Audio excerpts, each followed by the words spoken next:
Bonjour, Père Bonjour. Jean Montbourquet. Oui. Soyez le bienvenu à Louvain. Pourquoi suis-je devenu prêtre? Je me le demande encore. Je me le demande. J'avais 17 ans. 17 ans? Oui. Quand C'est jeune. quand j'ai décidé, je suis rentré au noviciat à 19 ans. À 17 ans, il est arrivé quelque chose. C'est la mort de mon père. Il a eu le cancer et avec mes deux sœurs, je l'ai soigné pendant 2 ans de temps. Et à ce moment-là, la vie m'est apparue très courte. Il ne fallait pas que je manque ma vie, que je la donne à quelque chose de valable. Et c'est pour ça, c'était quelque chose de décisif dans ma vie, la mort de mon père. Et ensuite de ça, parce que moi, je me dirigeais plutôt vers une carrière de soignant, comme médecin. Et c'est pour ça que ça m'a suivi constamment dans ma vie, de soigner les autres personnes. Alors, je me rappelle, lorsqu'on a dévoilé notre carrière devant nos collègues en philosophie, lorsque j'ai terminé mon collège, j'avais écrit médecin au tableau et j'avais ajouté médecin des âmes. C'était... Oui. Et par ailleurs, lorsque j'étais prêtre, j'avais toujours le nez fourré dans quelques volumes de psychologie. Alors, c'est devenu un intérêt continuel pour moi.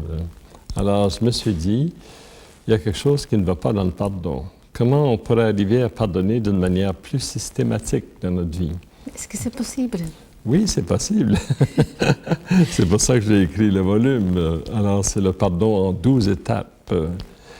Et ces étapes-là, ce sont des repères qui nous indiquent une sorte de diagnostic. Quelle est notre démarche? Où est-ce qu'on en est rendu dans la démarche du pardon? À quelle étape et quelle tâche qu'il nous reste à faire pour faire un pas et continuer dans cette démarche du pardon? Est-ce que ce n'est pas un peu trop simple, une démarche en 12 étapes et alors c'est fini? Oui, c'est terminé. Oui, c'est pour ça. C'est pour ça que j'ai fait le livre et c'est pour ça que le livre est très populaire. Oui, mais est-ce que ça marche réellement? Oui, le ça pardon? marche réellement. Je peux vous l'affirmer. Et je l'ai expérimenté moi-même avec beaucoup de mes clients. Quelques exemples peut-être? Oui, disons, j'avais ce prêtre qui avait des ulcères d'estomac. Et alors, ma méthode, c'est que j'ai interrogé le corps, parce que le corps va nous parler. C'est une manière de parler, ça, un ulcère, qui nous dit quelque chose. Et cet ulcère lui a fait monter des souvenirs de la violence de son père, qui était alcoolique.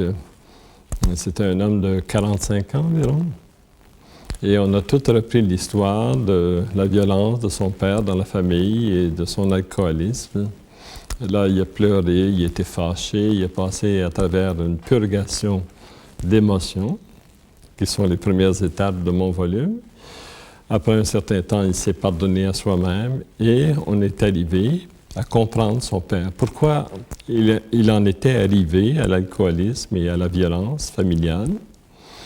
Et à un moment donné, il a prié le Seigneur d'avoir le pardon de son père. Il a demandé, il a reçu cette grâce de pardon. Et voici que son ulcère est disparu. Et disparu complètement. On travaille avec votre livre dans certaines prisons, au Québec par exemple. Oui. Quelles sont les expériences? Oui. Alors, il y a une femme qui s'appelle Henriette Mainville. C'est une femme qui est toute petite et qui s'occupait des prisonniers et qui a eu ma formation, parce que je donne de la formation sur la dynamique du pardon.